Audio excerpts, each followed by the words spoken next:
the last drop. Are you gonna blow your head off? Take good aim and don't forget to duck. Life sucks every Monday and all the way to Sunday, but I wouldn't have it any other way. I don't care how you're doing, what's up or how's it hanging. I'd like to buy this world one last drink. And life sucks all of the time, so stick it up your sunshine, and then you'll see the clouds every day. And then you'll see the clouds every day. And then you'll see the clouds every day.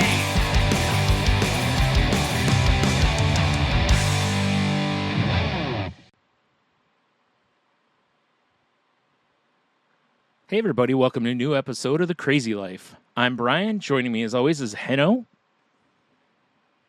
Hey. That's better. I was like, oh no. No, Henno. I was reminded of the old say hey. Oh yeah. Used to. And then what's funny is Jason asked Tom if he'd ever seen the television show, and I was like, really, Tom is pop culturally illiterate. Yeah. It turned up. Tom's like, no, I don't know what you're talking about. I'm like, I knew it would. Yeah. I was thinking back to where when Jen would take us in and you and I would come in with different energies, whether it was the hello, or yes, exactly, or the hey, yeah. Like the entire pre-show, we were just laughing it up, and then all of a sudden it's like, hi, hello. Yeah. Hello. Very formal, frank, very NPR. We are here on NPR, The Crazy Life NPR edition. Yes. Thank you for joining us today. Yeah. I think you need to take it down about 10%. Yeah, yes, you're frightening the audience. Yes, I'm amping he's it up. So aggressive. He's so Oh, God. We're aggressive with our love and compassion. We are. You're right. That's the only way to be. Reckless in some love. States, it might be a little illegal, but what are you gonna do? Yeah, that's right. Reckless empathy and passion and yes, reckless empathy and aggressive compassion. Yeah, that's our new motto. Yeah, we're all for those things. Yeah. Just don't look at the young girl sitting next to you and go, "You're hot." No, and then touch her. Yeah. It's generally no good. No good. Right out. No good. Yeah. I think you meant to say you're on fire. Yeah. And you probably shouldn't have touched her. Yeah. Sir. I was just trying to put her out. Like she was on fire. Yeah. Like, sir, we're not buying that one. You tried this a week ago. Yeah, right. We don't care if you did pull the fire alarm. In fact, we're here to talk to you about that. We told you last time. Actually, it probably would have been safer if you had just gone and pulled the fire alarm. Yeah. And when they asked you, why are you doing it? It's like, did you hear her speech just now? Yeah. That would have been, then you wouldn't have been charged with assault this week. Right. Just whatever it is for pulling a fire alarm. Yeah. Yes. I forgot what it's called. There is a charge for it. And like a financial charge, I'm sure, too, for you probably get billed for them coming out. Maybe, yeah. Because but that's what is it? Whatever it's called. Malicious mischief or something like that. Yeah, or some sort of charge like There's that. There's probably a fine for it. But I think Melissa. I like that. I keep it. Okay, Melissa who? Melissa Mischief. Yeah. Man. All right. If I ever become a therapist, that's going to be my therapist name. Oh, okay. Melissa Mischief. I was thinking of a kid's book. Right. Don't do what Melissa Mischief does. Yeah. Mischief does. You're right. That would be pretty good. You know what? We need to put out The Crazy Life children's book featuring Melissa Mischief. Yeah. Always just and then we can go, right? We have hundreds of episodes that we can talk about the topics. Yeah. You know, and all the various things that come with that. Yeah. I like it. You know, like if you have an eating disorder, then probably don't take GLP-1 drugs, which that's can just be a new eating disorder. I was just reading about this this week, and it made me rather sad. Yeah, I've seen because some women talking on Twitter about it a little bit, and I was like, oh man, I never would have thought about that, because I don't have an eating disorder, so you know my brain doesn't think along those lines. So I was like, oh, geez. Like you're being an anorexic without even having and that was one of the cases that they were talking about. Is this lady? She's an anorexic, and she was so excited because actually, this was the bad part. Underage, lying about the age, lying about the weight conditions, and getting this stuff on the internet, and then basically consuming 400 calories a day. Oh my goodness! Because for weeks. Jeez.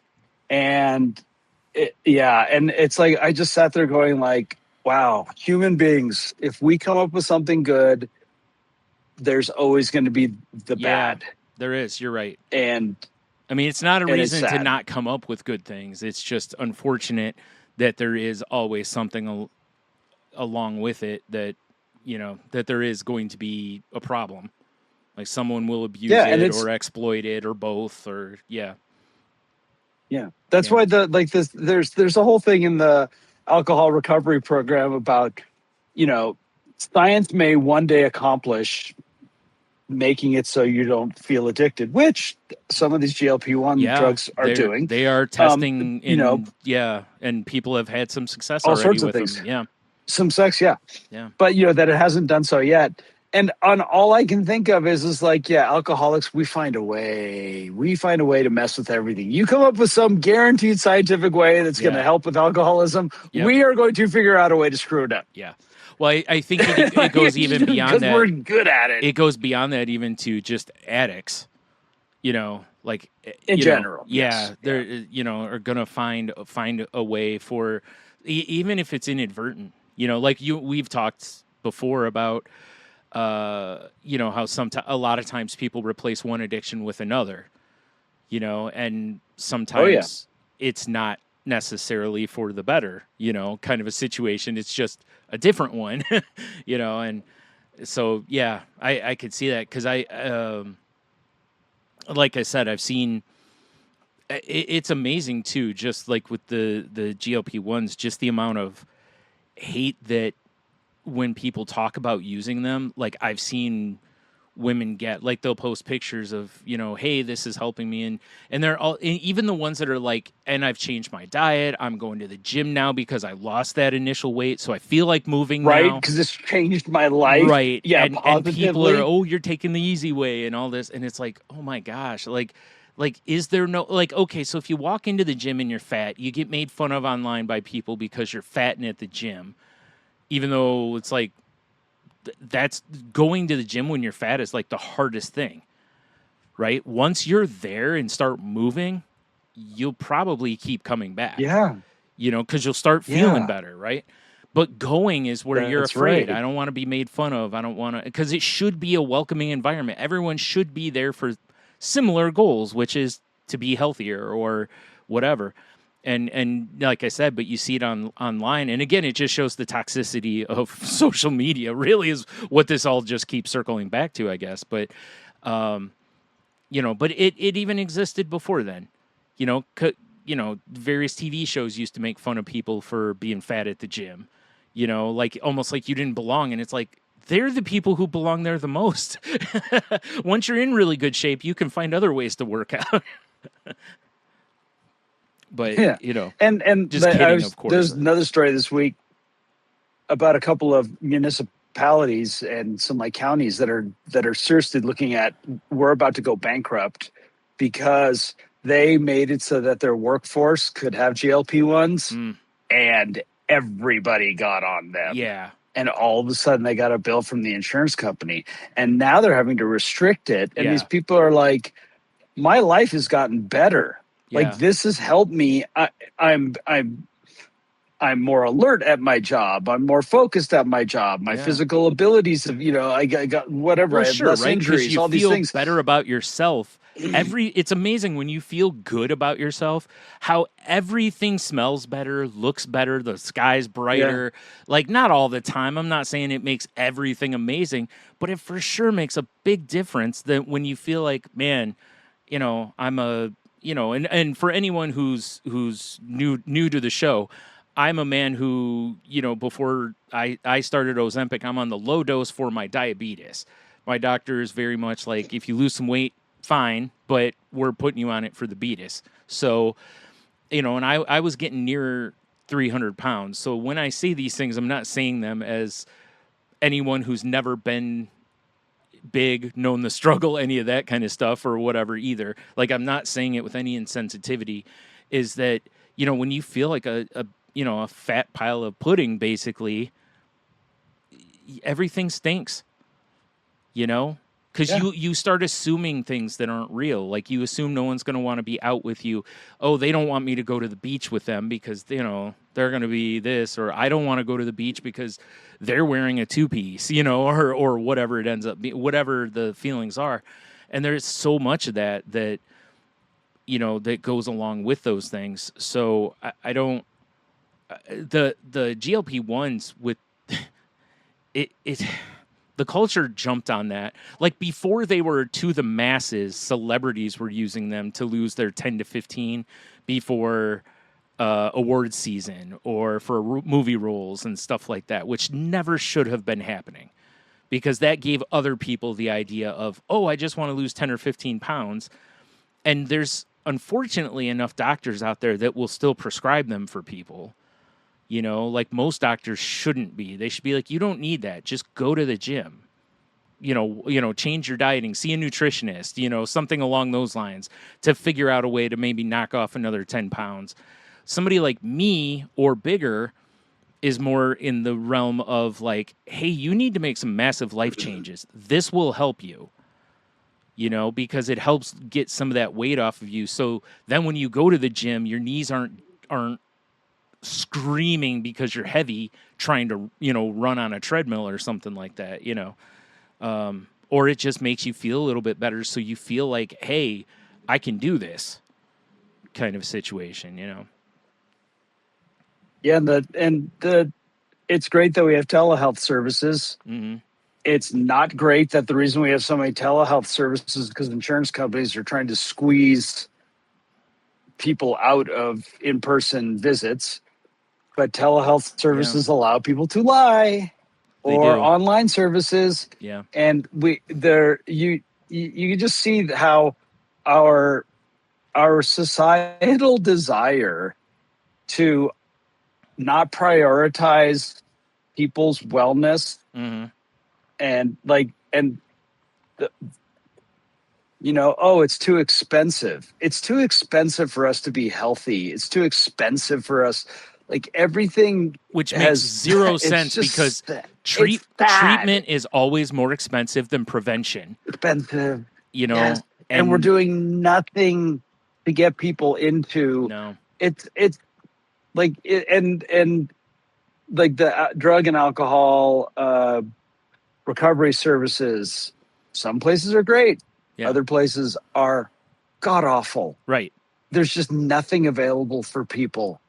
And same thing with and especially the mental health disorders. It's unbelievable in like this community how much money went into our animal shelter to rebuild a new one. Yeah. I mean, the millions and millions and millions of dollars. And NAMI is lucky to, they have a big year if they get $100,000 donation. Right. Exactly. It's so our priorities are so off. Right. Ski Foundation, $1 million donations. Yeah, right. Thank goodness Camp Rainbow Gold, which is our cancer camp, summer camp. It's the only saving grace.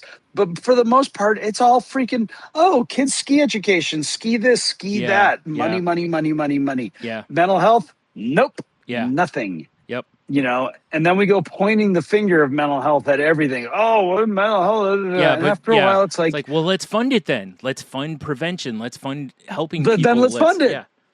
No, we don't. No, it doesn't get to be your convenient slogan that you do nothing about. Yeah.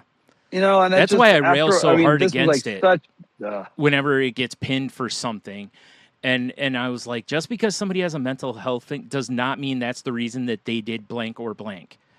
I have, this person dealt with, depression for blah, blah, blah. So do tons of people, and they're not going out and committing crimes and, whatever. It's like, not that not that you couldn't, but generally depression usually isn't a go commit crimes type of mental health or mental illness. It can be, because it can lead to thoughts that lead to those behaviors, right?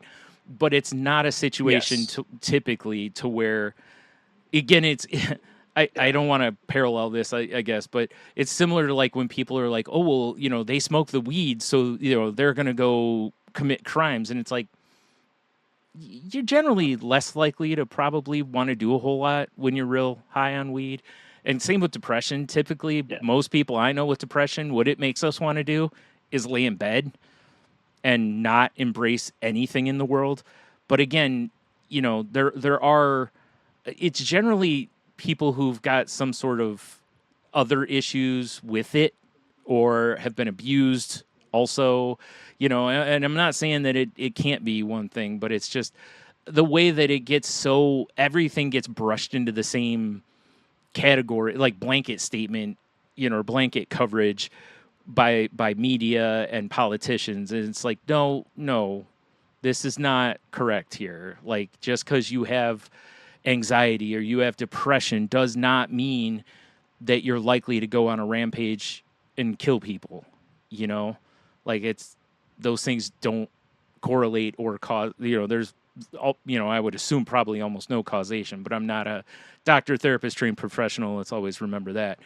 But I'm just going by what myself and others I know who have the same situations go through. And it's like, when you see the politicians say stuff like that after a school shooting, and then you look on like Twitter and you see so many of us are like, yeah, I've had depression for like 30 years and I've never once thought of this. I was bullied in high school and I never once thought about killing my classmates. Beating them up, yeah. Like you'd like to have that like movie moment where you get that revenge, to where, you somehow, beat the bully in a fight on the school ground and everyone sees it and it, brings his reign of terror to an end. But it's like, to an end, yeah. But it's like, but that's it. It's like, I'd never, I have too much empathy to ever go beyond that, basically. Like, I'm not a person where violence is generally something that leaps to the front of my thought process, and a lot of people aren't. And it's like, and it's unfair to lump everybody into that same category, because it is very different from person to person. So, but you're right. It's like, if we don't fund it, like when I talk to my therapist who worked at a facility for low income people and hearing the number of people, like number of cases that each one of the social workers there have, or not social workers, have therapists or it's incredible. It's ridiculous. It's so many people. It's impossible. Yes. And it's impossible. And even when you get more into the private sector, like our friend Jeannie, she's told me about the numbers she deals with, and it's still a lot. It's not as many, but it's still quite a few. And it tells you that the people out there that are trying to help are severely outnumbered and need more people helping them, But unfortunately, some of these jobs don't pay well. So the people move on to different areas or they move to other professions because, it's a drain on your mentality and it's not paying you very much money. So in the end of the day, you might be helping people, but also what are you doing to yourself in the meantime? I mean, really, eroding yourself. So, yeah, and I'm with you. You're right. You hear about ski things or this or that, things that you're just like, why is that getting so much funding? And like you said, and then you hear about NAMI, and they're like, we got a check for $20,000 today, and this is like half a year's worth of, and you're like, what? Yeah. Or, whatever your local board is,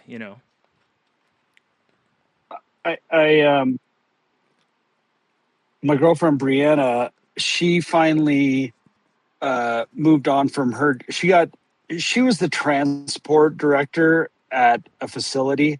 So let's say you were a patient at the facility or their residents because they were there full time. Yeah.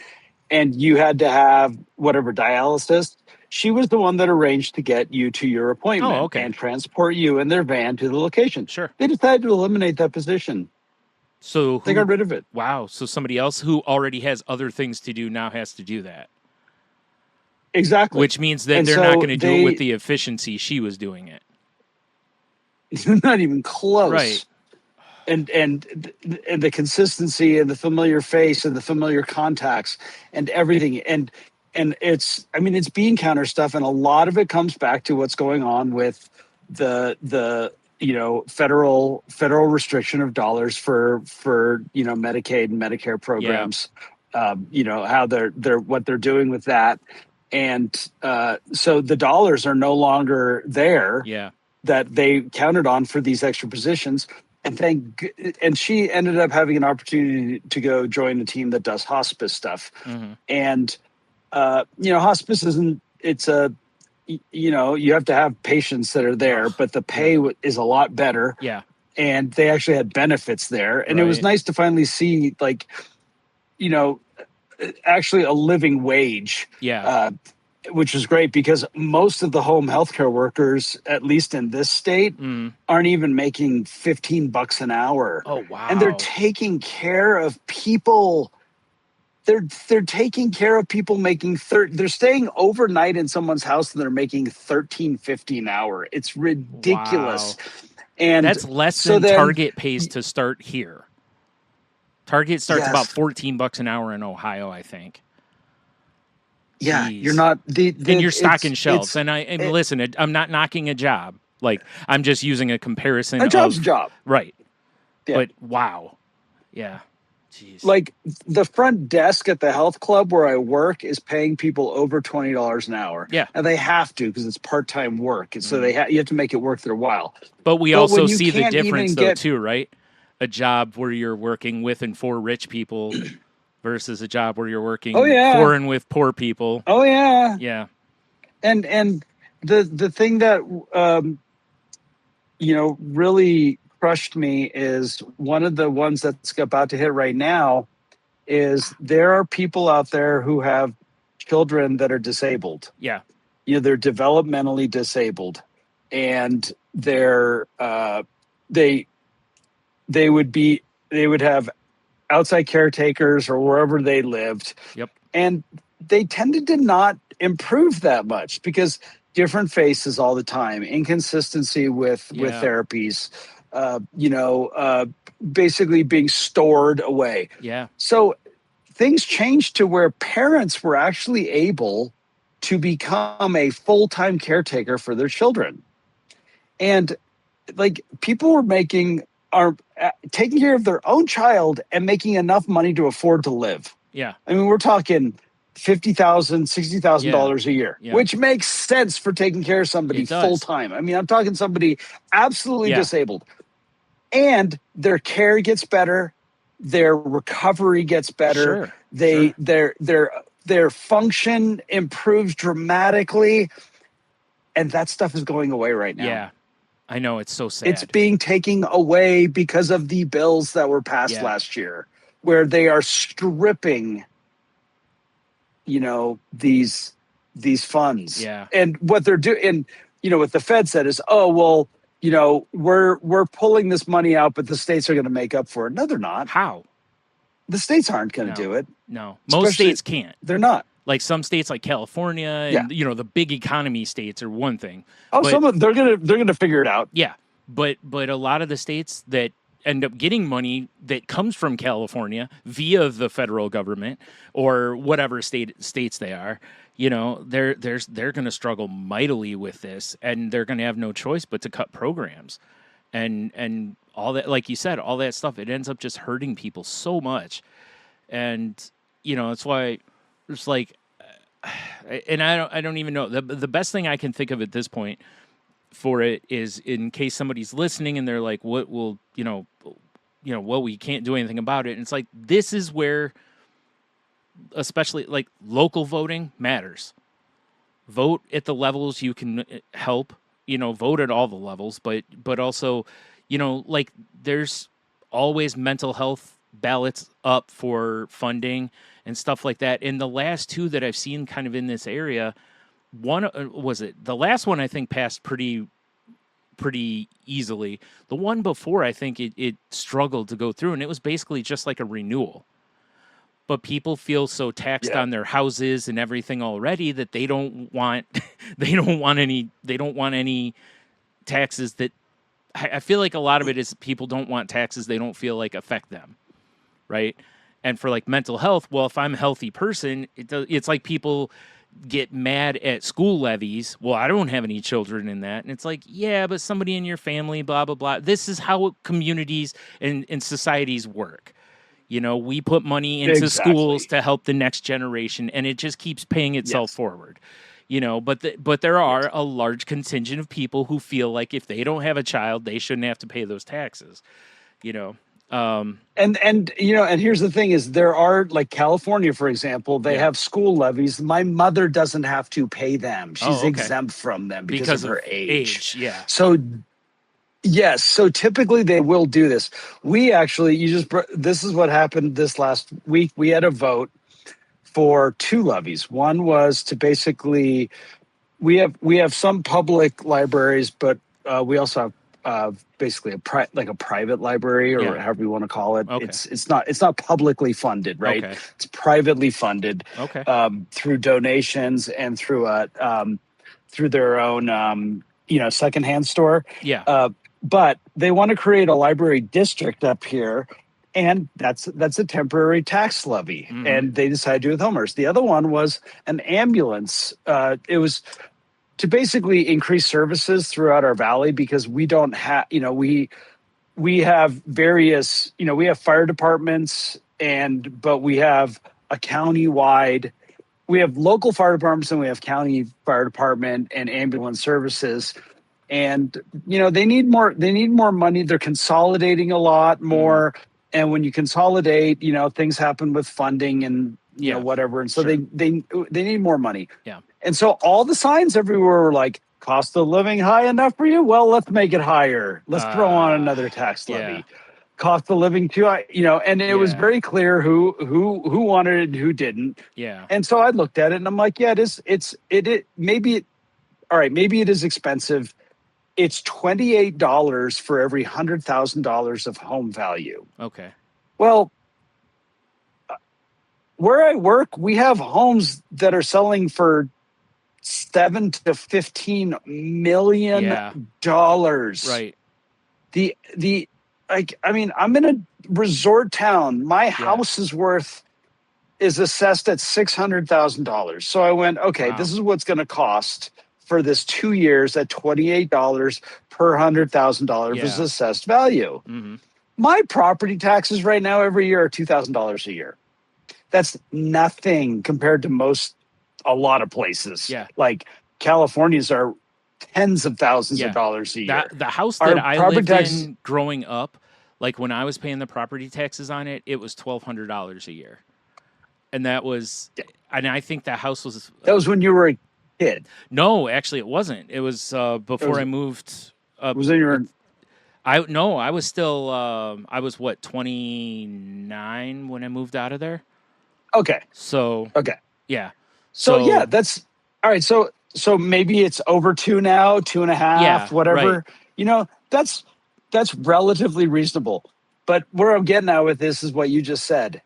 This was our community coming together and say, no, this is worth it for us. Yeah. And that's where local elections matter. Yeah. And as long as we can do this, because a lot of state governments are trying to restrict the ability for local control. Yeah.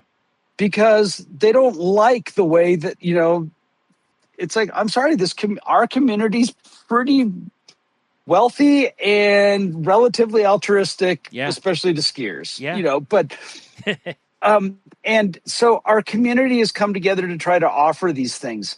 The fact that we even have a hospital up here is a miracle, considering how small the population is. And it's here because of our tax base, and it's here because of the donations that people make. I just assumed it was because you have a ski resort. Well, that's why this is a great place to come and get knee surgery. Right. Oh, yeah, you're right. We have some of here or Salt Lake City have some of the best knee surgeons everywhere, anywhere, because of the ski resorts. Yeah, you just want a hospital, you head to Boise. But, well, and this is where it's getting wild. There are things now where you have to, the amount of money that you can save by going and having a routine procedure in Boise or Idaho Falls or Twin Falls versus up here can be almost twice as much. Like, it could be almost. Let's just say I think my coworker, he had some sort of it's like a colonoscopy type of procedure. Yeah. It's a little more invasive because he has issues. Okay. But yeah, it was going to be $1,800 if he did it locally. If he goes to Boise, it could be $800. Wow. It was crazy, the price difference. Wow. But that's, yeah. But at least our community is coming together and saying, you know what? Yeah, maybe I'm never going to have the ambulance called because of where I live. But somebody else will. Right. And we're thinking about them. Yeah. Because we have people that live out in the sticks. Yeah. This is not a metropolitan area. Yeah. We have people that live way down back dirt roads. And it comes back to, I always tried to vote outside myself. Like, we've talked on here before about thinking outside yourself, right? Like, don't just think of how it affects you, but think of the other people you know. And even if that's as broad as you can get easily, it still expands your worldview, right? Like, if you know somebody who lives out in the sticks, just because you don't, it's like, yeah, but a buddy of mine lives blah, blah, blah. And right now, it's like a 2-hour wait for an ambulance. If we blah, blah, blah, maybe you cut that down to an hour or an hour and a half or whatever. And those half hour or whatever might save somebody's life or whatever, And it makes massive changes. And for so many policies, it's like a lot of times it doesn't affect us that much. And I understand we can't keep, you can't allow everything to go through. Otherwise, you'll get nickel and dimed, to death on it. And I get it. There's nothing wrong with voting no on some of these things. And I understand why people do with some of them, But like ambulatory things, especially in areas where there's not hospitals everywhere. Like where I live, there's quite a few hospitals.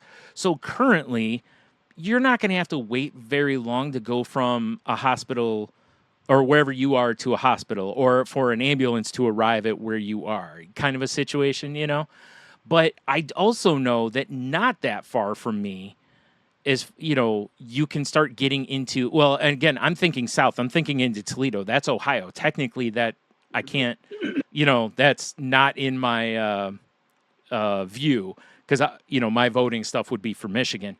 So where I live is like right at the border of where Toledo, Ohio and Michigan meet. If you start going north from here, it's about a 20-minute drive to the next like real decent sized city.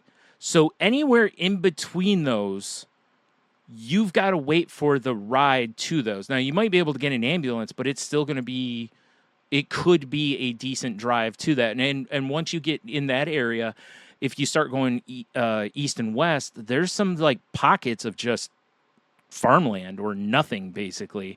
So, so some of the people didn't want to vote for increases in fire departments or increases in ambulatory services and stuff, because they're like, like they live in Monroe or they live here or whatever. And it's like, oh, there's, a first responder right up the street because there's a fire station like 5 minutes from my house, kind of a situation, so they'll get here no matter what. But what about the other people who don't live in that What about area, the other people? Exactly. Yeah. Exactly. And that's, I think that's the one, I'll call it a gift of my recovery and being part of recovery groups, is I got to see people out there who struggle. Yep. For the first time. Yeah. I saw people that actually struggled. That's why yeah. I have somebody that I know through recovery that decided to run for office, and he ran for office and he was the last person I was going to vote for, because you're running for a party that doesn't support this kind of stuff. Yeah. And I just couldn't handle it, because I know what he struggled through. Yeah. And it's basically saying, you know what? I don't care about you. Yeah. And I was like, I can't. I purposely went and chose to vote in that primary to vote against him. Right. Because I couldn't imagine anything more cruel. Yeah. Than, like, it was horrible. That is one of the things I never can understand, is how you can emerge from a situation having come through a struggle and have zero empathy. And had help. Yeah, had zero empathy for people struggling afterward. I never can understand that. But I know people who've done that. They've come out on the other side and life's good now, and they basically just look down on the people that are struggling. Well, I pulled myself through, but it's like, no, you didn't. Nobody ever does. You always have help. There's very few people that have ever pulled themselves completely through a situation with zero help. We're all standing on somebody's shoulders, whether it's mom and dad or somebody friend, helps us. That stranger who gave you $10, your employer. Yep. Somebody who helped gave you some chances. Yeah. But yeah. And it was brutal, because I just sat there going, the one thing that my level of compassion and patience and understanding for other people's struggles is because I've got to meet them face to face. And I had people correct me with love when I started acting judgy. Yeah. And when I started losing patience. Right. And I had really good people say things that woke me up. Now, granted, I was in a place to listen. Yeah. I was willing to listen, but it was so useful for somebody to finally say, what's the worst thing that just happened? You got slightly annoyed. Like, this person is struggling with their mental health. Their probably entire existence is confusing and difficult for them. And they came in and basically verbally, upchucked all over us. Wipe it off and move on. Yeah. What would you do to your sick friend? You wouldn't get mad at them. Yeah. Because they got physically ill on you, because they're dying of cancer or whatever they've got. Yeah, right. They're in the hospital suffering from something horrible, and all of a sudden it's like it comes out, it's all over your shoes. What are you going to do? You going to yell at them? Yeah. No, of course you're not going to. Right. You're going to say it's okay, because you understand your friend's sick. Well, you know what? Sometimes people do it verbally. Yeah. Sometimes people it comes out of them, and what are you going to get mad at them for it? My coworker, I have a coworker that struggles. She's not really good at reading the room all the time. She says things where I have, at one point, I put my hand up to her and was like, you are not part of this conversation. Yeah. I had to do it because you are not part of this conversation. However,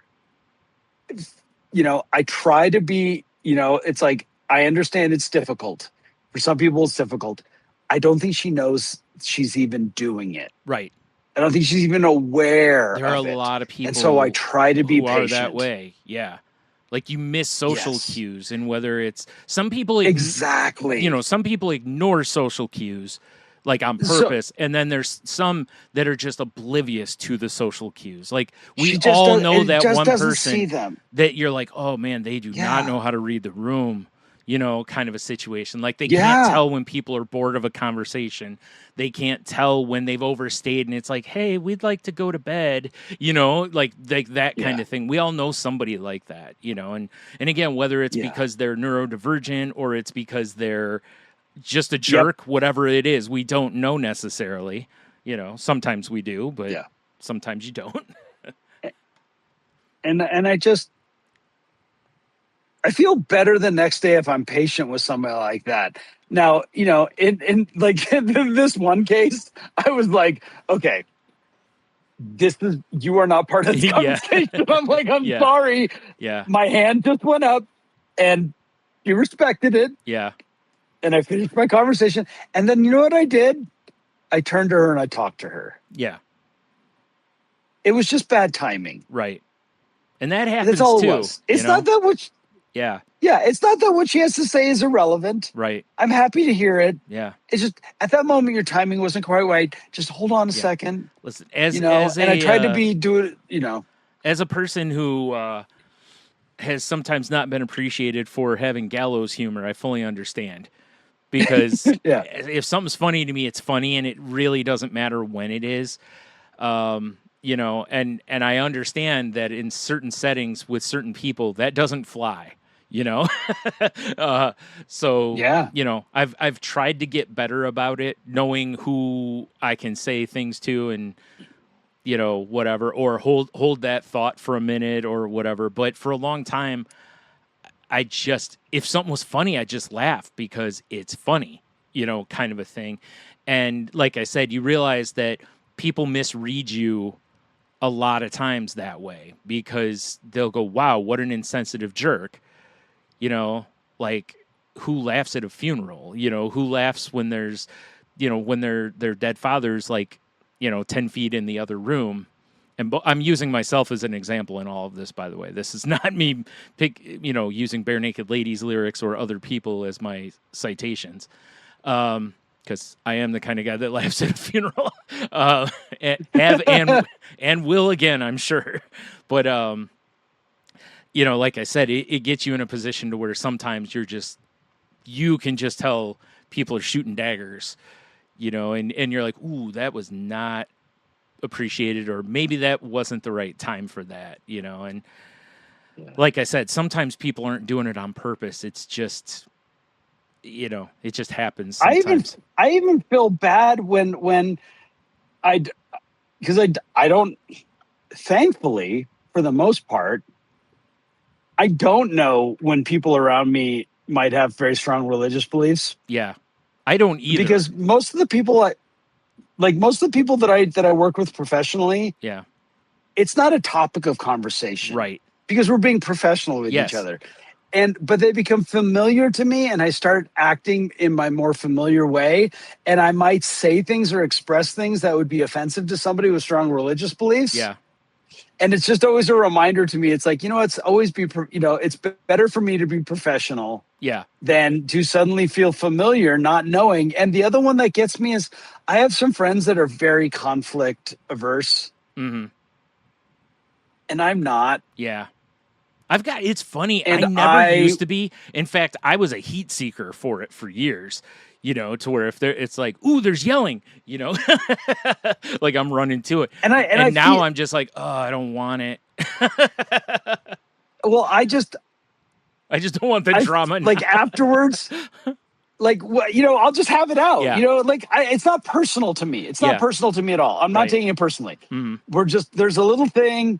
There's a moment of like discomfort, and then I move on. Yeah. You know, and it's like, oh, you know what, you're right, or no, you're still full of it, whatever. And then I look over at the person in the room that I know that is a little bit conflict averse, and I go, oh my goodness, I just made them so uncomfortable. Yeah. I can see it. Yeah. Because it's the last place they want to be. Right. And boy, do I feel terrible afterwards. Even worse sometimes is, because I know you and I share this, where we've also been the voice of the voiceless sometimes.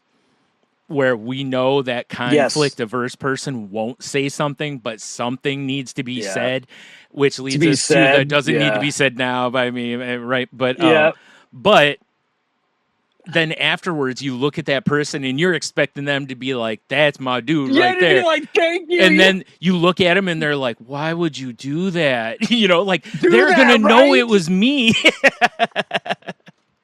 You know what? And I'm going to bring you around to something sorry about that. Right. I'm going to bring this around to somebody from this week that the same person that I know that's very conflict averse. I was really excited. Excuse me. I was really excited about some music that I saw over the last week. Yeah, you shush. One of my bandmates has decided to do percussion, and the first time I saw him, I was like, wow, like okay, like this is kind of rough, but they stuck together and he kept doing it. So I went and saw him last week and it was amazing. Oh, that's funny. It was incredible. I loved it. I was so excited. And I went out of my way to let them know, like, wow, this has been, I'm so glad you stuck to this. Yeah. And because a lot of people might have given up. Yeah. Or the other people would have said, this isn't working out. But they're like, let's work this. And then there was just a couple incidences. And that same person that I know that's conflict averse reaches out to me afterwards and says, and this was my little feel good win for the week, was, I love how you get excited for your friends' successes and you let them know about it. That's the only way you're a friend. If you don't get excited for your friends' wins, you're not a friend. Like, don't get me wrong. We can all have the twinge of jealousy. It's fine. Yes. But at the end of the day, you best be patting them on the back and picking them up and rah-rahing with them. Otherwise, you are not a friend to somebody. I will stand on that. It's the opposite of jealousy is compersion. The word is compersion. That is when we're excited for our partners or friends or coworkers' successes, even though it might mean that we might be a little, like we might get a little jealous. We might feel a little envy. Right. But compersion, and that is why my relationships that I have are working, is because we have compersion. It is big part of we're excited for our friends, and other successes, even though we might not have been a part of it. We might have felt a little left out. Maybe we even had a little FOMO. Yeah.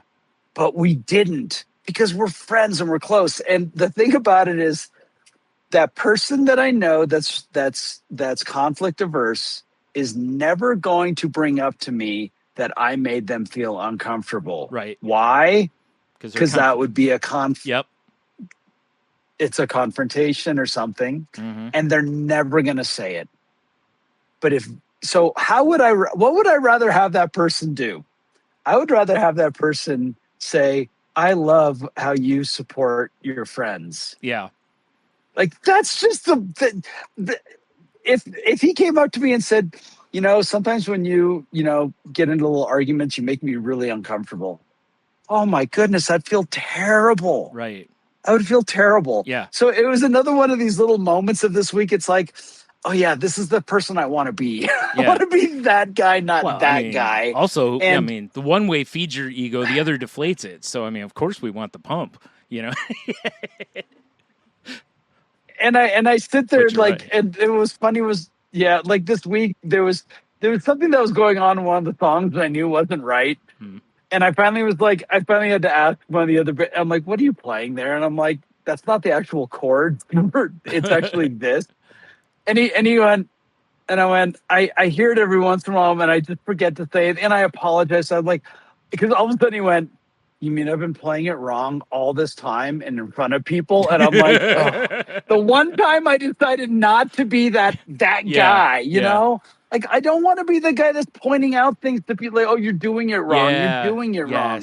Like I just don't. And then the one time I don't say it, he goes, "Why didn't you tell me? Yeah, I was doing it wrong." Because And I'm the like, same way. It's like I'd rather struggle with this. Like you were saying, right? Like okay, is somebody, for years and years I would do that with things, and a lot of it is because in my brain, like neurospicy people especially understand this, is very much there's right and there's wrong. Everything is black and white kind of a thing, right?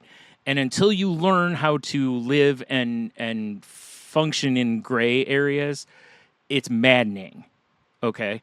So if you use the wrong word in a sentence, I would correct you. If you would say the word incorrectly, I would correct you, right? Like that kind of thing.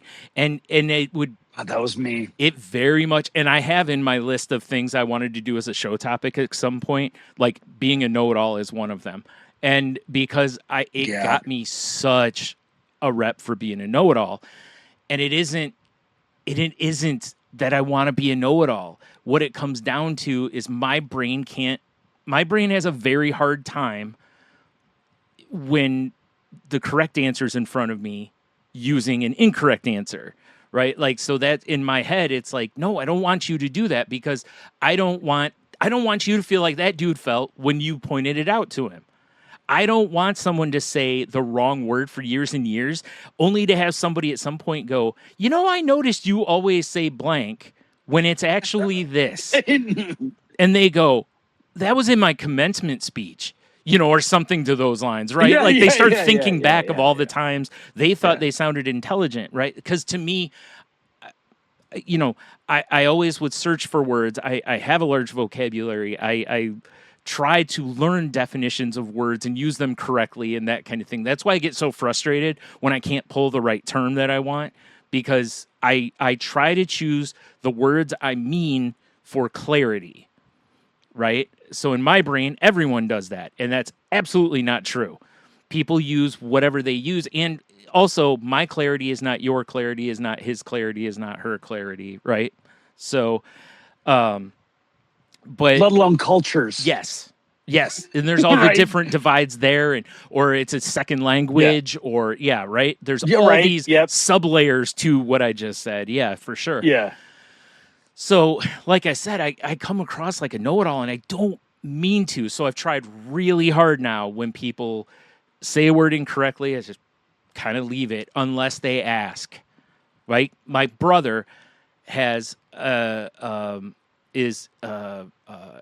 a loss of hearing. Well, I don't know if it's loss of hearing. I think he was born mostly deaf, and now as he's aged, he's lost some more of his hearing. So over the years, he doesn't hear people say stuff real well. So he asks me a lot of times, how do you pronounce this? Right? Or if he says something, I'll correct him, and he knows I'm not doing it to be mean or it's like I'm trying to help him, because I know 100% he doesn't want to come across, he doesn't like being laughed at, because you can imagine he has cerebral palsy and a hearing loss. So he got picked on a whole bunch when he was younger, so he doesn't so much care for it. He's gotten better. Like, me and my brother can pick on him, and my nephews can pick, we can pick on him because he knows we're just screwing around. We're busting balls. We're not really trying to hurt him. But, we used to sell notes that, for like stationary type notes for people to write, little handwritten notes to people and mail them to them. And we printed them with people's names on them. It just said like a note from and their name on the front, right? We did this for a while. And, we had hundreds of names available.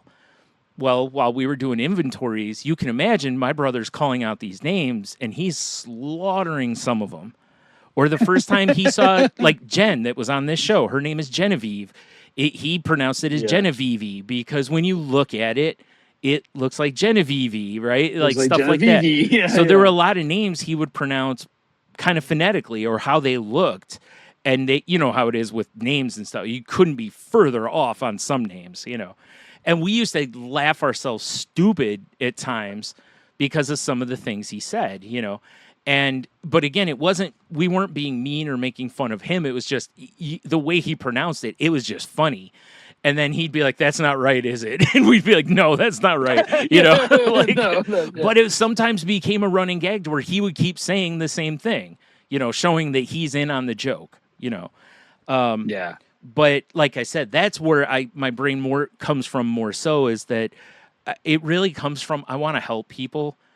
But like I said, I've also learned, and we've talked on here before, about a lot of times it's like they didn't ask for your help.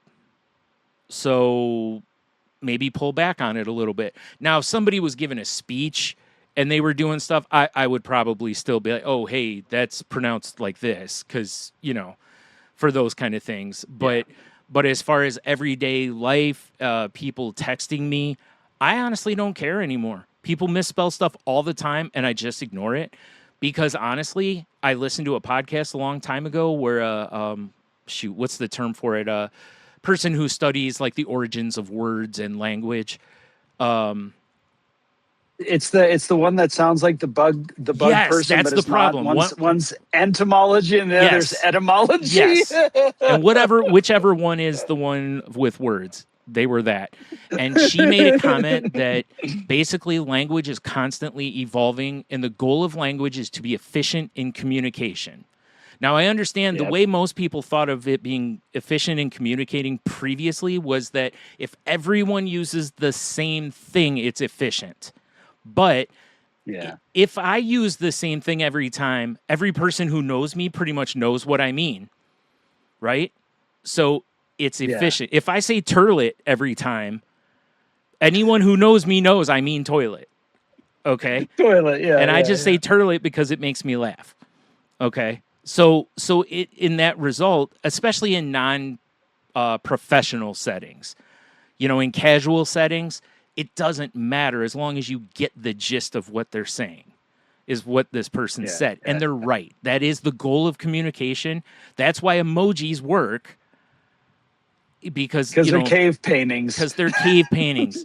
They're hieroglyphics. They're efficient. Exactly. Okay. So, like I said, once you start thinking more in that realm, I think it helps you kind of pull away from the perfectionism of it, But like I said, it's still so hard for me sometimes when somebody will say it, or I'll hear like a conversation when I'm out and somebody will be talking about something and I'm like, oh, I know the answer to this, or it'll be like, oh, that's not true at all. It's, because it's very much the actually situation.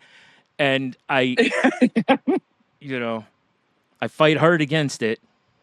So, but I'm trying. Yeah. That's all I can do. I've gotten a lot better in social situations.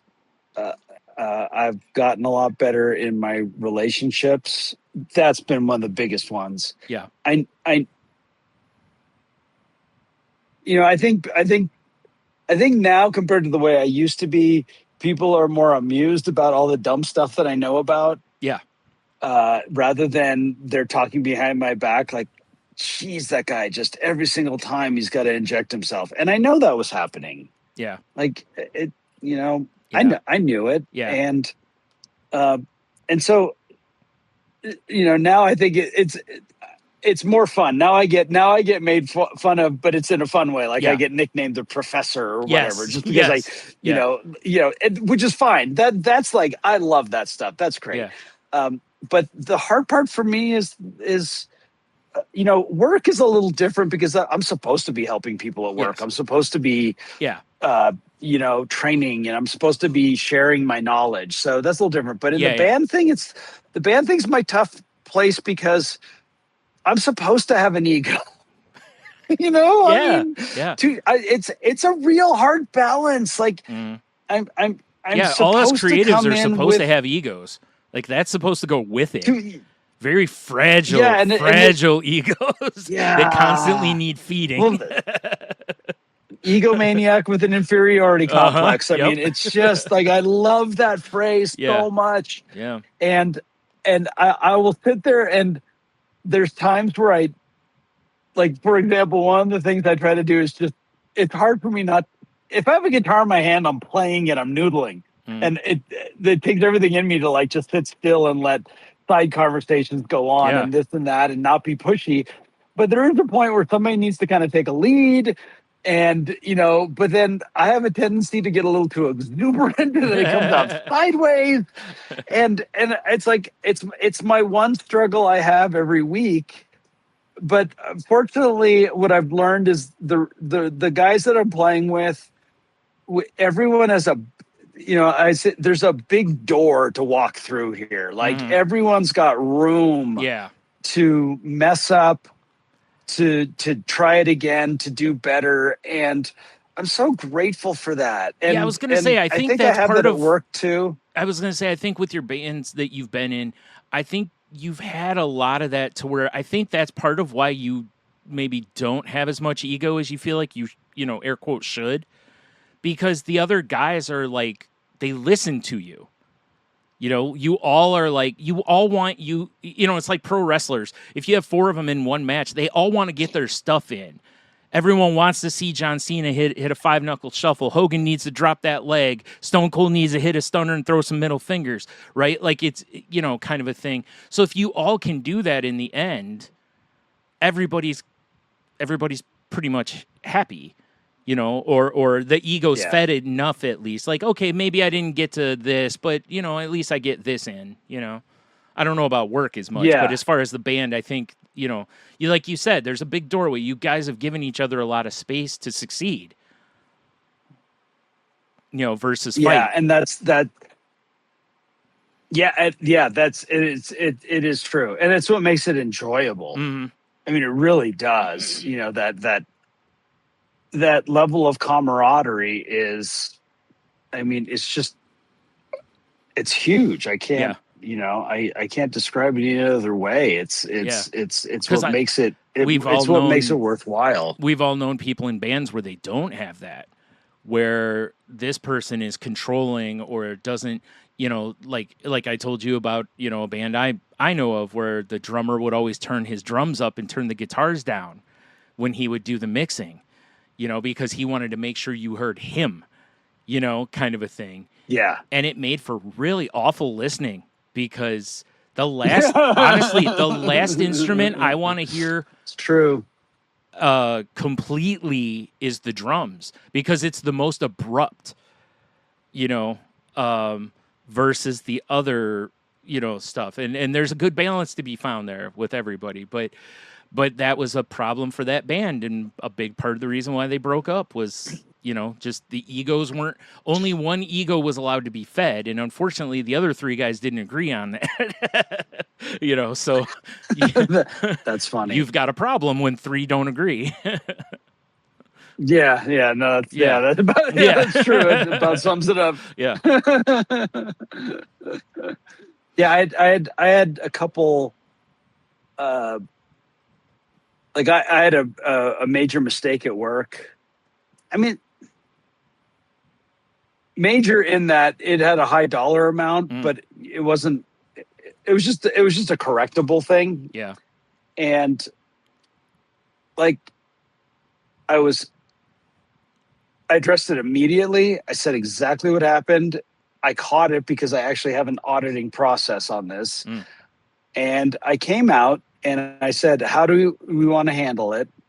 And it was funny how we had one person that was just instantly wanting to fix it. And I said, I'm going to wait to hear what the other party wants, how they want to handle it. So I'm like, I know you want to fix this right now. You've got all your solutions. But it was funny because it reminded me of me. Yeah.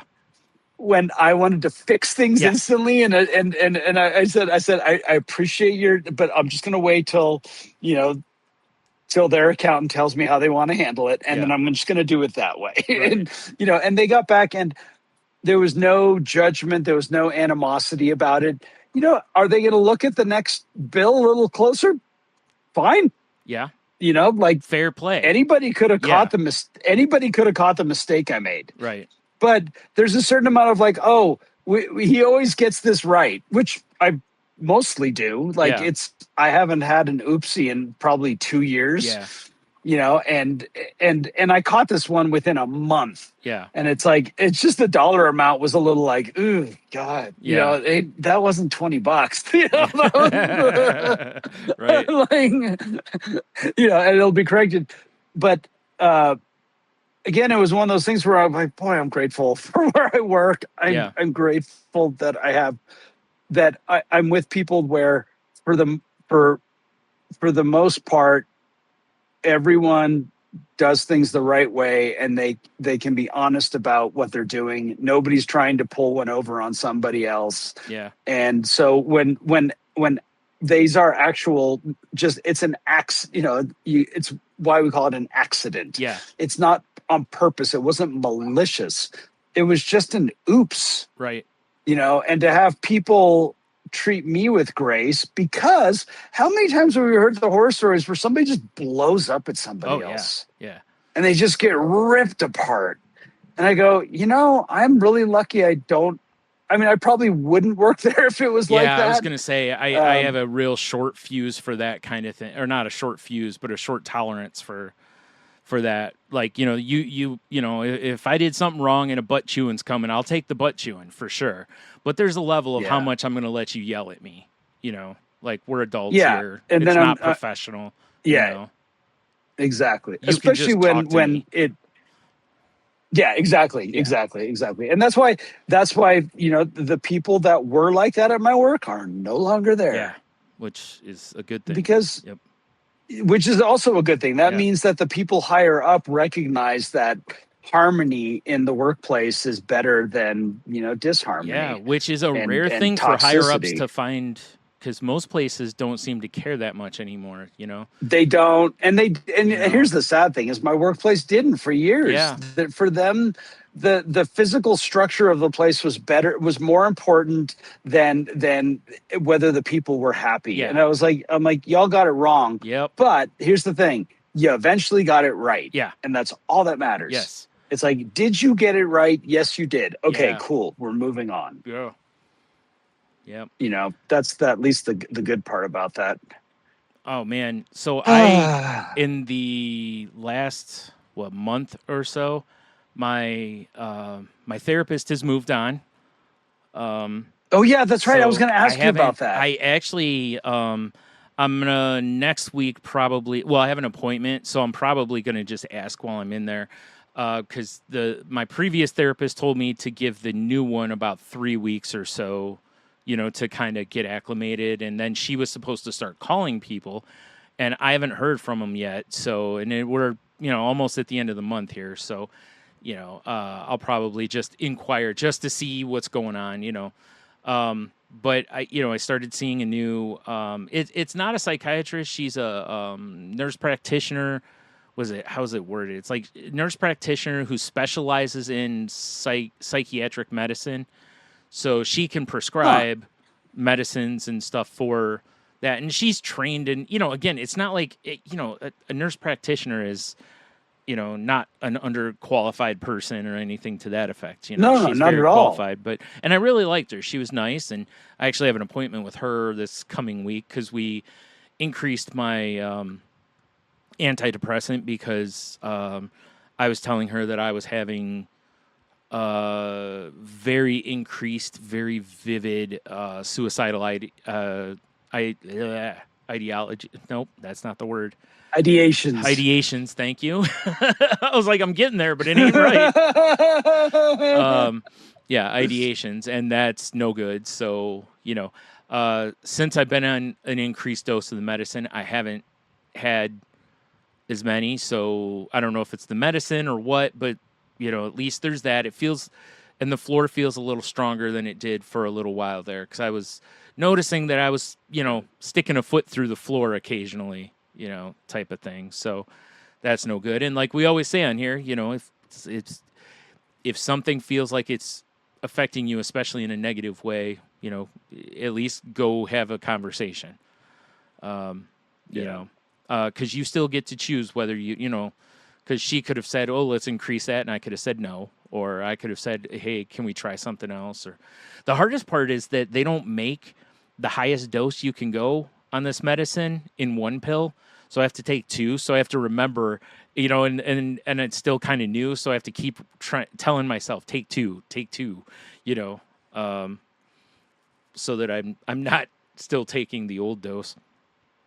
But yeah, it was that, and then my doctor hit me with the like, hey, you're turning 48 here soon, and I see you still haven't had a colonoscopy. And I was like, yeah, I know. No. I'm like, I know. And then he popped his head back in and was like, you want to do Cologuard? And I was like, sure, let's try that, because I'm curious how that's gonna go. So I've done that now. So that was an adventure. Have you done it? Wasn't it Sharon? Yeah. No, Sharon's done it. She just had it came out again. Yeah. So we had to lay the whole thing out on top of the laundry room. She's like, okay, let's go through the instructions. Yeah. It's not hard. It's just pretty funny. Like my sister, when I told her, she was like, oh, you get to be a scientist. And I'm like, a scientist? And then when I saw it, it's like, not really a scientist, but kind of. Yeah, it's but yeah. So you're doing you lay a thing across your toilet, you poop in a jar. You stick a stick in it and then put it back in the thing. Swab it. Yeah, then you pour some preservative over it, screw it together, and mail it back. I mean, it's pretty much that simple. Like, it's not complicated, really. But when you're looking at the pictures and the images and the instructions, it's a little overwhelming. Yeah. Well, and it's got stuff in it that made me laugh, too, because it was like, do not overfill sample cup. And I'm assuming they're meaning how you can, like, try not to get any pee in the sample cup. But I'm like, man, it's like, how do you know ahead of time? You don't know how much you're going to poop when you got to poop, right? Like, you don't know if it's going to be 5 pounds, 6 pounds, a third of a pound. You don't have an idea. Like, and you're supposed to what? Just get up real quick and move the thing and keep going, It's like... Like, I was just like, when it said do not overfill the thing, and I was just like, how do you not? What if you can't help it? It's like, once it's uncorked, you just, So once it's uncorked. Yeah. So, but, I sent it back, and my results came back good. So, it's recommended to do it again in 3 years. So, I'll do that. Because I was like, that was so much better than literally emptying out my insides the way everyone else tells me I have to. So yeah, but I don't have to do it for 10 more years. That's fair. That's the one advantage. Yeah. I can wait a decade. Yeah, that's fair, I guess. But yeah, which unfortunately is coming right around the corner already. Like, what? Yay! Why? Yay! I mean, it's not, but I mean, the biggest benefit of the colonoscopy is, they can remove polyps, or if they do see something, they can act on it immediately. I mean, there's obviously that, but I was just like, I also know myself, and as much as I have tummy problems, man, the last thing I want to do is self-inflict like that, And so it's like, I hate to be that guy, and I know it's something I needed to do, it's like, I feel like there wasn't a great chance it was going to happen otherwise. So this is still better than nothing, even if it's not. But if you look at the accuracy rates on them, they're pretty good. So it's, and the cool part was my insurance paid for it this time. And I think that's why my doctor hasn't mentioned it before, is I don't know if my insurance would have covered it before. So... because that was my first question, is does my insurance cover it? Because I don't know what it costs, but I'm sure it's expensive otherwise, because it's got to go to a lab, and anything that goes to a lab is expensive. So, but yeah, like I said, the results came back good. So hallelujah and stuff there. And, my blood work came back, and, most of it was decent, stuff I still got to work on, but overall pretty decent. My uric acid level, which is what causes gout, was actually so low that the doctor dropped my dosage again on the medicine I'm on for gout. Good for you. So he actually was like, he goes, if it stays here, he goes, next time I might take you off the medicine. The only reason he doesn't want to take you off of it is if you have a gout flare up, you never know how bad it's going to be. And also, if it flares up when you go on like allopurinol or some of the other medicines, they can also cause a flare up.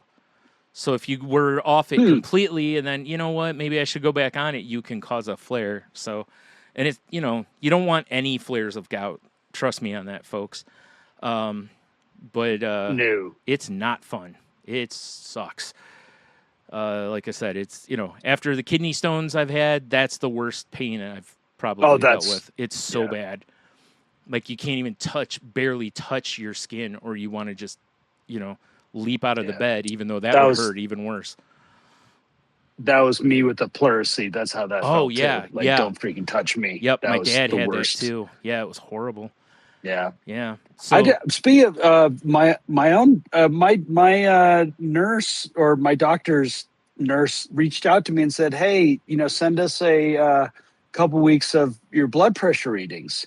And I'd been wanting to talk to them because I went back to taking 2 of my lisinopril, but I broke them up by morning and evening. Okay. And it seemed to be I'm more consistent, where I would have this I would have this discomfort in my chest and my arm. But it wasn't like discomfort from heart pain. It was more like discomfort from like the medicine. Like it only time I felt that discomfort was when I was kind of under stress. So it was like, and well, the time that it got really bad was when my decongestant was fighting my heart medicine. Oh, okay. Right. Mm-hmm. When I didn't realize that they were in conflict with each other. Yeah, you were taking an upper and a downer. Yeah. At the same, basically, and of the same class, right? And that was when I freaked out and almost ended up the ER. Yeah. But after that, I continued to have mild cases of it, and I kept messing around with my medicine, dosage, going, okay, and then finally I switched it up, and then just out of the blue, I get the message via the app, and I'm like, oh yeah, I'll totally do this. My first readings were so good. Like, I was like, what the heck? Okay. And then they kind of went back up to where what's been kind of normal. Yeah. For where I'm at, like if I was like 30 years old, they would say that my blood pressure was high normal. Okay. Like they would be like, yeah, your blood pressure is a little high. At my age, it's probably fine. But I was really happy. I was like, oh wow, okay, I haven't had that weird discomfort. The numbers were great. I only had one day where my numbers were high, and I woke up with my tinnitus being really bad. So I knew that was I don't know what happened. When my blood pressure's up or I'm under stress, my tinnitus in my left ear gets worse. Interesting. And like I woke up, my ear was ringing that morning, and when I took my blood pressure, my number was up. I'm like, okay, what? Within I took my medicine. I even had a cup of coffee, and within an hour, it was back down to normal. It was I don't know what happened in my sleep, what I did. Okay, yeah. But I was happy to see that, because I was like, it's been bothering me that I was put on medicine for something, and my medicine is causing side effects that are discomforting. Yes. Let's just say, like. I understand that sucks. Yeah. It does. Yeah, you're like, here, we're gonna give you something to make you better, but now I've got a side effect that makes me worry more. Yeah. Like, okay. Yeah, because the last thing you want to worry is like, is this regular pain or is this chest pain? Yes. Like, should I go to the hospital? What is this? Yeah. Yeah. Like, am I? And then it's this part where like my doctor looks at me and he's honest. He's like, I can't feel what you're feeling. You have to describe it to me. And I'm just like, ugh. Like, why can't you just tap into my brain and just feel it for a second? Yeah. Well, here, like, put on this VR. We have that technology. Put on this VR mask real quick. VR. No, actually, better not. You do not want to go into my head. That is a dangerous neighborhood. You're right. Nobody should be there except for me. Yeah, you're right. You might just go running screaming. Yeah. Well, so I talked to my doctor when I was in there, because since I've been on Ozempic, it's like over the I got to a point where I was like, God, this just constant feel of bloat just sucks. And it's like going into my doctor's office, I felt like, I think I said this on the last one or whatever, or maybe it was salty language, but it's like, I felt like I had gained weight. And when I stepped on the scale, I actually had lost 3 pounds since the previous visit. Wow. So I was like, well, cool. Okay, so this has just got to be like, I feel like my gut's huge because it's just this like bloat feeling. And when it's I told a side effect, yeah, when I told him, and again, I'm on the low dose of this. It's like I don't know what the people on the higher doses are feeling, but so he put me on something else to help with that, and it's made a big difference. Like that feeling is pretty much gone now. So it's like, oh, this is so nice because it's like, otherwise like I'd eat and I like I'd feel bloated and it's because it's the point of Ozempic is it slows down the passing of food through your digestive system. That's the whole point of it. And so all that gas and all that other stuff from your stomach breaking down your food is kind of just there, and it moves slower through your body, and it also caused a lot of discomfort and whatever, and he had told me to, start taking like a fiber supplement. So I got some fiber gummies, and it got to the point where it's like, I was like, every time I'd eat onions, I'd have sour burps. And I'm like, oh no, I can't lose onions from my diet. I love onions, And then Tony and I, when we were recording the last episode we recorded of Salty Language, he went through the exact same thing to where, I don't think it was onions, but it was something else. And he said that basically he just stuck with the fiber and stuff because somebody told him that it's like what's happening is your gut biome's a mess because you're introducing all that fiber, so now it's altering the gut biome. And like me, I've got the Ozempic affecting it as well. So it's like it needs time to even itself out. And once it does, then you'll probably be okay. And sure enough, I've been eating onions recently and no problems. So I was like, oh, good. Because I like onions. It's like everything I cook, the first thing I throw in the pan with it's onion, I come from my mom ate onions a lot, It's like that was one of those things. I go get a sandwich and then I'm like, no, you don't understand. When I said put onions on it, I mean put onions on it. Don't grab 3, take a handful and give me them. So I was, excited about that as well. Because like you were just saying though, right? It's like, okay, I'm on the Ozempic for one thing. Well, now that's causing discomfort and whatever. So now I got to take this other medicine and fiber to try to offset that, and it's like, like, okay, like I don't like the chain here, but what are you gonna do? I guess, just get used to being old. I guess I don't know. Actually, this has nothing to do with being old, really. This is just the way this medicine works. So, yeah, it was interesting. But there was something else I was going to mention that had to do with my health, and I don't remember what it was now. I mean, they did a diabetic eye exam on me. That came back good, so that's also good, That means my diabetes isn't eating my eyes yet. So hopefully it never does, yeah. But yeah, overall it was a pretty. It was overall a pretty positive visit. It was really funny though because when I got the box from Cologuard, I was kind of like, all right, how long's my anxiety going to push me off of doing this? And then I read, and it's like, please get it back to us within 2 weeks, basically. And I'm like, okay, so there's a timeline on this, so that'll help. But how close am I going to push it? Because of anxiety, But I actually, got it back to him fairly quick. So I was just glad to. Also, now I won't. My doctor won't be on me about that for a little while. Which I have to appreciate because he's doing his job. He's just doing his job, trying to help me out here. Yeah. Oh man. But I over the last week or so, like as I've been at like thrift stores, I've been looking at like shorts because I need some new shorts because the ones I have are kind of dark gray, so they're kind of fading, starting to look a little eh. And I was like, I bought a pair of shorts at Old Navy and I tried them on, and the size that I was wearing, dude, I can seriously pull them all the way up to my nipples. Like, I can pull them all the way up. And I'm like, okay, these are too big.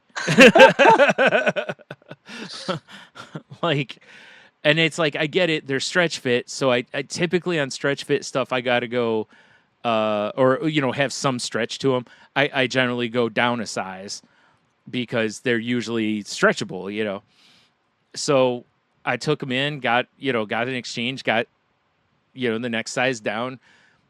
I don't know why I didn't try them on while I was there. And, I put them on today and I'm like, these are still probably too big. And I know that this is the accurate size because I picked up some other shorts at thrift stores that are that size, and those fit me great. So it must just be because these are like relaxed fit with stretch, So, but because otherwise I'm like, there's no way I've gone down, But then it hit me what the other side of it is. And this is something that only fat guys or only fat people will understand, which is, typically fat guys wear their pants under their belly, right? A lot do. Some wear them up at where you should, but I can't because of the stomach issues I've had. Like, it physically hurts to wear them up around my belly.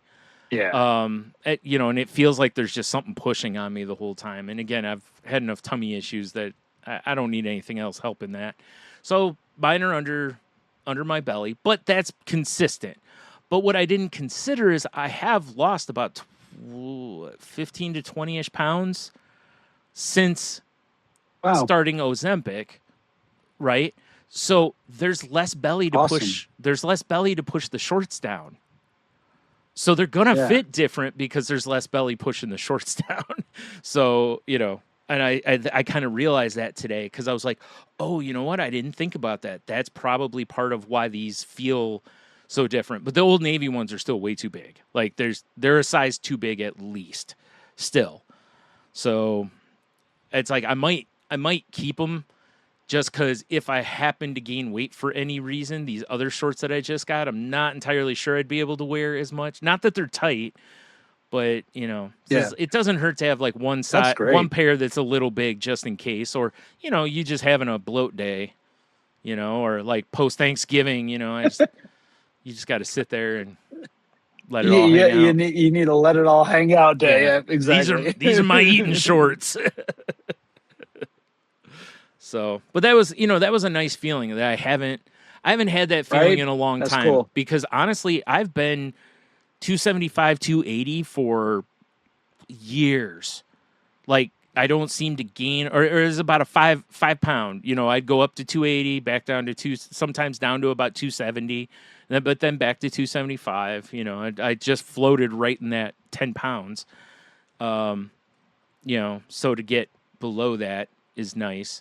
And it's like, I'm not doing anything that big or trying that hard. And I don't think it's all the Ozempic either. It's like I am trying to eat smaller portions and, stuff like that. So, because that also helps with the bloating issue. So, yeah.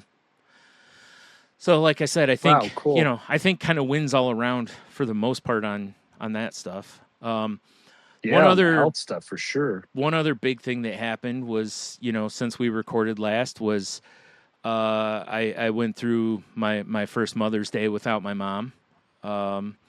Yeah, because I was thinking that it was the second, and then I was like, no, that's right. She was still alive on Mother's Day because I remember FaceTiming with her. And the reason it felt like she was gone was I never got to give her gift because I had a gift for her, but I couldn't go up to the hospital, and she never came home. So, well, and then a week-ish later was the 1 year mark since she had passed. So that's a nice 1-2 right there, But honestly, it wasn't as hard as I thought it was going to be. Like, it sucked. I was very aware of it, and it hurt, but it wasn't like I thought it was going to be. Like, I really thought I was just going to be a wreck all day. I mean, I was pretty depressed, and it was definitely in the forefront of my mind, you know? But I don't know. It was weird. I didn't have the heaviness that I thought I was going to have. And, well, that's good.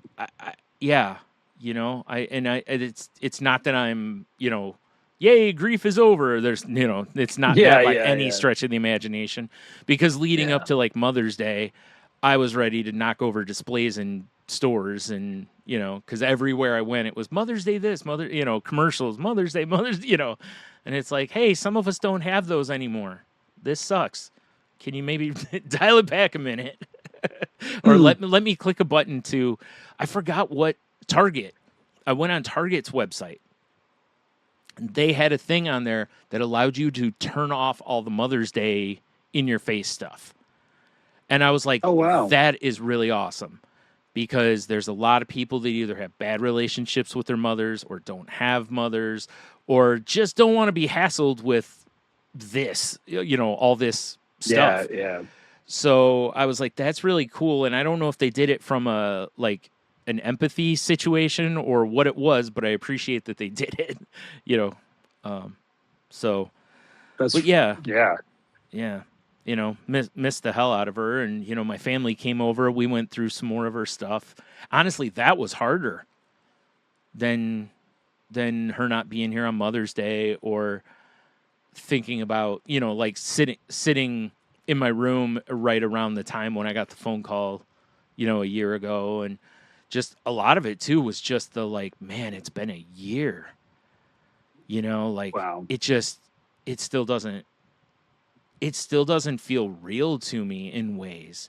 Like the little bag that she used to carry, where she'd have like a crossword puzzle book and her glasses and normally a regular book and whatever else she might need, she'd carry around with her. You know, it'd have like a snack in it because she was diabetic, stuff like that.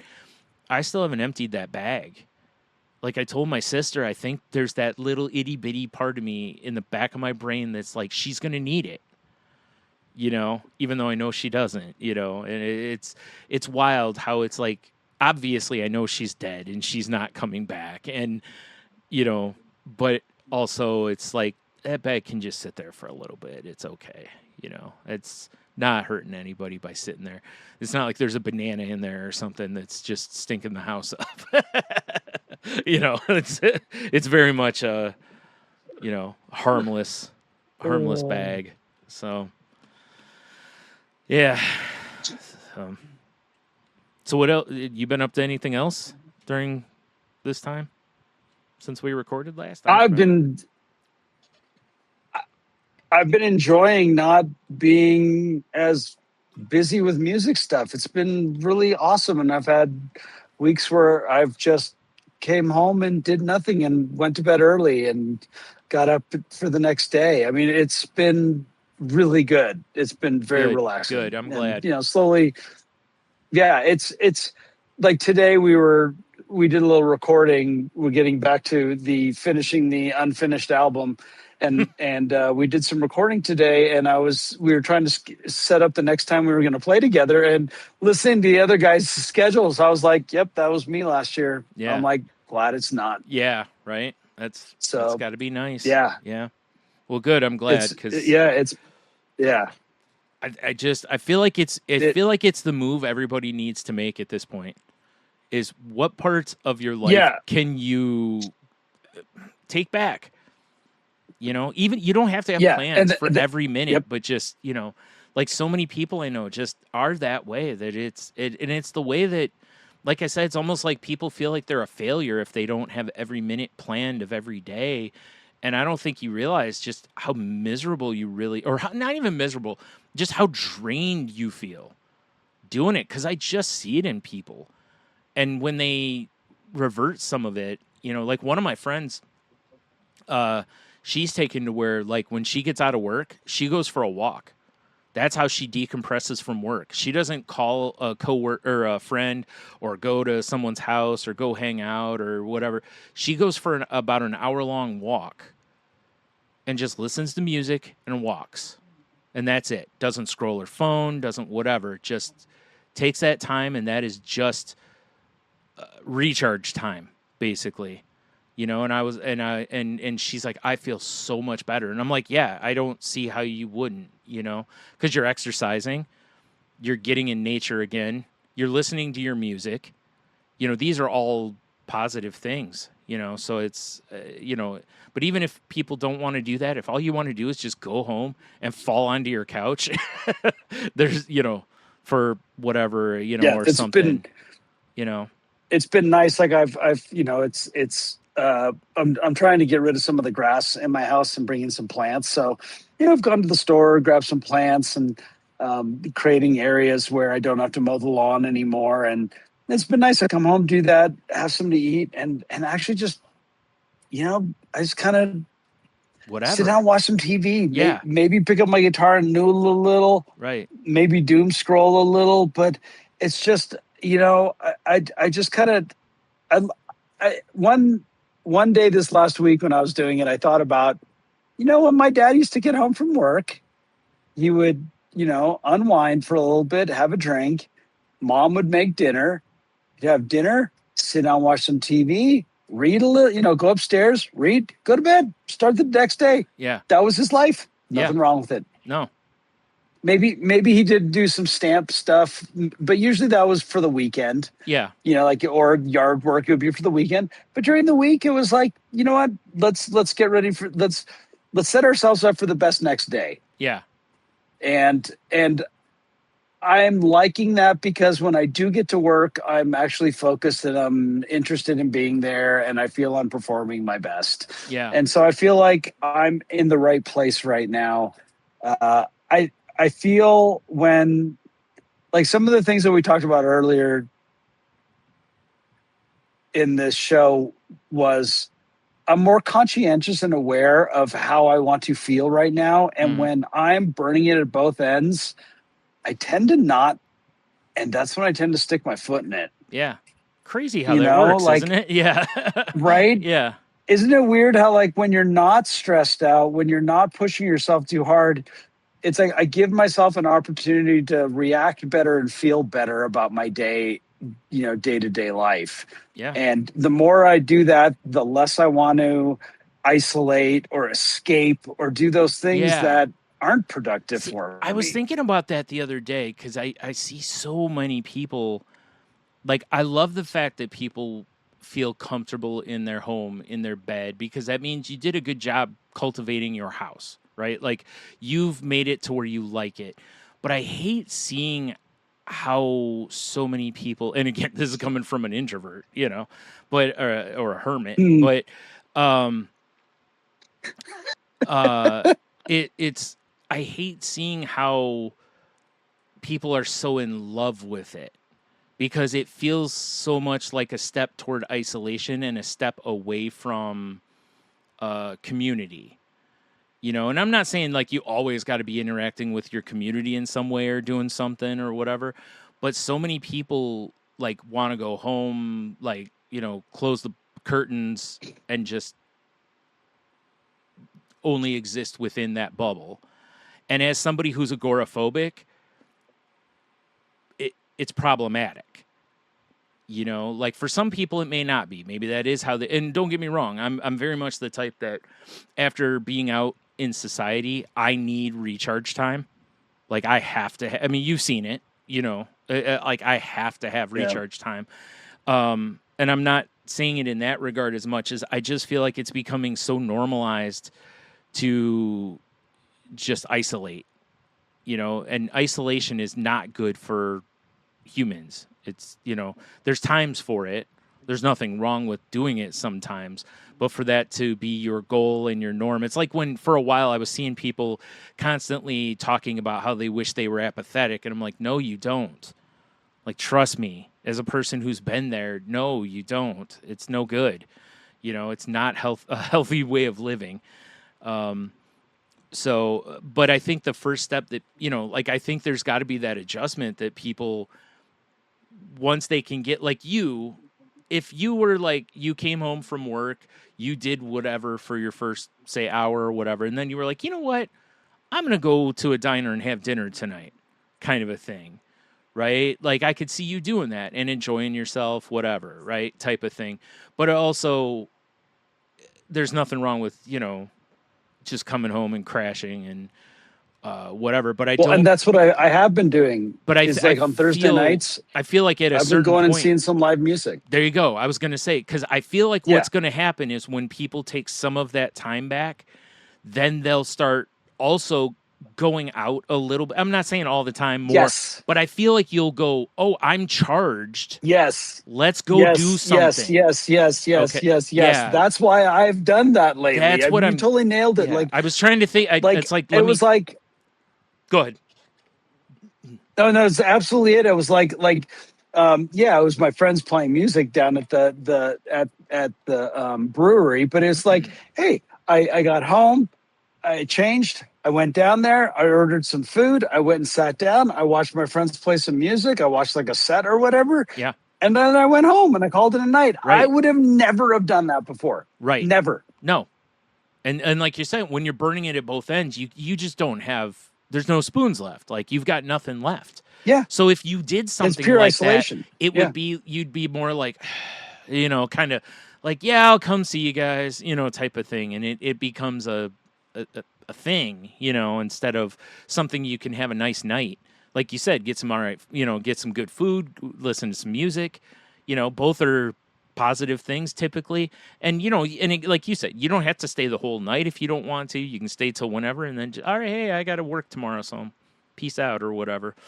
And I've noticed, I've seen people doing that to where they've pulled back from certain things, and now they're starting to go after other things. And I think what it does is I think it gives you time to sit and go, what do I want to do that I enjoy? Because now I have time to enjoy things, and so many people just don't feel like they have any time to enjoy life anymore, which is sad. It's really sad. And, and I get it. Some people got to work 2 jobs. They got, kids, they got responsibilities, kids got sports, whatever it ends up being, or you got business meetings after work or, whatever the person's got to deal with. So, and I know easy for me to say as a person who doesn't work, but, it's like, you could just see this stuff in people, and I'd like to see more people like be able to do what you've been able to do this year, so far, because I see the positivity in you over it, and you're not the only person. Like Tony has pulled himself completely off of social media, and he's better off for it. Like I can tell the difference of it is. The only downside is he's not, like watching stuff for the podcast stuff anymore. So, and if I don't, I forget about it a lot of times. So if you're out there trying to connect with us, go through Twitter, because that's the one I'm on the most. But yeah, I feel like, as I've said this before too, is I just feel like we all need to get back to the community concept of living, to where you do things with and for your neighbors, and you're part of something, not just isolate all the time. Like we're 10 people who live in houses next to each other. Like we should all kind of care about what happens within our 10 houses, and what happens to each other, at times and stuff like that. So I dream of a loftier world, No.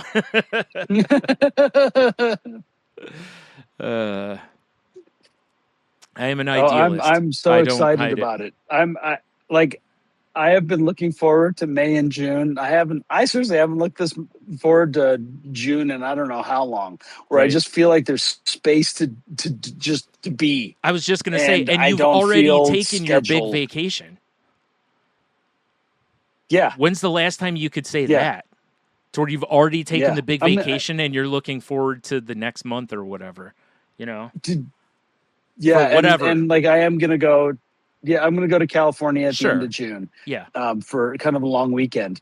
But it's not that I'm looking forward to. Yeah. I'm looking forward to just being able to do what I want and not feel the demands. Yeah, I was gonna say there's no demand. So. You don't owe any of your time to anyone in that point. Like I said, you've reclaimed your time. And it's I think all of us have, understand, especially as you get older, you very much understand how valuable time is. It's the one resource we cannot create more of. There's only 24 hours in a day. So until, physics figures out something here, that's it. There's only 24 hours in a day, and we probably should sleep at some point. I've heard that's good for us. So yeah, that too. That's good for you too. Yeah. Right. Yeah. Rumor has it. Yeah. It was interesting. Like when I saw the nurse practitioner, she was asking me about my sleep habits, and she goes, honestly, with some of the issues you have, she goes, I want you to prioritize sleep as much as you can, meaning getting quality sleep, type of thing. And she goes, so if you struggle to get to sleep, let's help you with that. If you struggle to stay asleep, let's see what we can do to help you get quality sleep, And I was like, yeah, for sure, because I'm already low energy. So if I don't recharge, then I'm extra low energy, instead of starting at 50% today. And oh boy, I only got 20 or 30%. This is going to be a rough day. So I can't implore people on that as well. That's something I've known people have done too, where they've committed to changing their pre-sleep habits, leaving their tablets or phones in other rooms, taking a book in their bedroom with them, instead, no TV, that kind of stuff, to really focus on those, getting yourself into the right mindset to have a good sleep. There's a guy named Matthew Walker that he wrote a book about sleep that at some point I started reading and I never finished.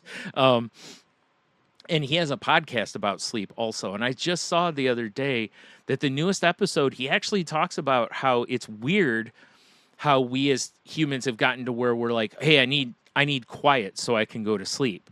And he goes, because you think about it, for years and years and years, noises were happening all around. Like if you sleep out, go camping, right? There's noise all night. There is no quiet. You're always going to hear birds or random animals or something going on. And, but now so many people are like, if it's not completely quiet, I can't sleep. And I guess he talks about that. I might listen to that episode because I'm kind of curious what his thoughts on that are. Like why I'm not that person. I'm a turn the fan on every night to go to sleep person. I need some white noise of some sort. I actually have a really hard time sleeping when it's super quiet. Because generally then my brain starts going, hey, do you remember that time 6 years ago?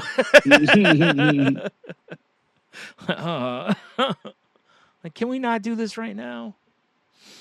All right, fine. Hey, you remember last week? Yeah, right. All right, I'm going to get up. Oh, man. So you have anything else, or you think we're good? No, good. All right, I think we're good too. We talked fun for a chat. while. Yeah. All right. Well, if you want to reach out to us to comment on the show, or you have something you'd like us to talk about, or anything like that, hit us up on Twitter at The Crazy Life Pod. I also post when new episodes go up. Let's see. Where is it? Our Facebook group can be found at facebook.com/group/crazylifepodcast. Oh, I got to take this out of here. Sorry. I just realized it still said that we're part of the Tangent Mountain Network here in my copy. And we're not, because it's gone. Oh, here's something I haven't said in a long time. If you haven't listened to the intro song, go back and listen to the intro song. Written by my lovely and talented co-host Henno. Yeah. So go check that out because it's a fun little ditty, as the kids say. Hey, maybe that's what I can finish next month. Recording that. Oh, that's right. You never did finish the whole song, did you? I've never really finished. It's always been kind of a demo. Yeah, I forgot about that because I forgot you did like part of it and sent it to me, and we were like, "Oh, that's great." Yeah, I dig that. And then it just became the thing. How can they reach out to you if they want to talk to you or find you on the inner tubes or in your? Oh, you can bathroom? always find. Yeah, exactly. Mostly, I'm hanging out mostly on Instagram these days with an occasional, drift into Threads and Blue Sky and somewhat, but like I don't know, it's like Facebook occasionally, but mostly hanging out on Instagram. But you can find me. I'm pretty much changing my name to Ida Heno everywhere. Okay, fair. It's much easier when you can just do that. Yeah. Yeah, it is. So like I think I'm still just Wimo at Instagram, but yeah, it's funny how like that was like it took me forever to get into Instagram, and now I seem to be there all the time. Yeah. It's so funny because each one of them has had a thing. I like TikTok, so they all have their thing. Like me, I'm not as much a picture and video person, so Twitter was always my thing because that was the text based one, and I've tried really hard with Blue Sky, and it's tough because it's fine, but it's also, I don't know. All the people from old Twitter wanted to go there, and a lot of them did. It's just still not the same.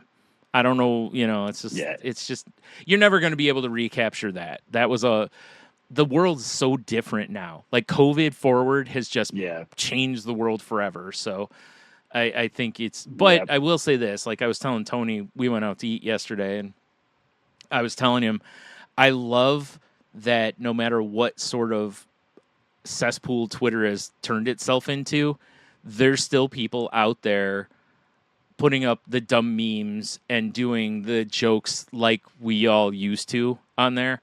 And those are the people I've been trying to find and gravitate to on there. So I've just been trying to cultivate my algorithm to start showing me less of the things. I've been muting hashtags a whole lot, and just unfollowing and blocking people when I'm just tired of seeing their stuff. Although blocking doesn't stop you from seeing their stuff anymore. So, because apparently they don't understand how blocking works.